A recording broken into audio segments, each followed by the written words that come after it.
faini ya dola 50,000 sawa na shilingi milioni 120 fulani hivi kwa kosa hilo ambalo tumelifanya. Sasa basi, rai yangu ni moja kwa mashabiki wa Simba, ambao hii ni maagizo kutoka kwa viongozi wa Simba Sports Club. Ndani ya kipindi cha muda mfupi tumeathirika mara mbili kucheza mechi bila mashabiki. Kwetu hili Simba Sports ni pigo kubwa kweli kweli, na ni adhabu kali yumizayo, lakini hii tunaweza tukaepukana nayo sisi mashabiki wa Simba kama tukiamua kurejea kwenye misingi yetu halisi ya ushabiki wetu ambao tumeuzoea.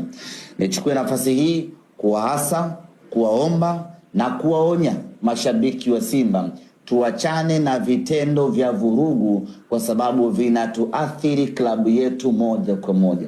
Kwanza, tunakosa nafasi ya kwenda kuiangalia Simba kwenye mechi muhimu kama hii dhidi ya Gaborone.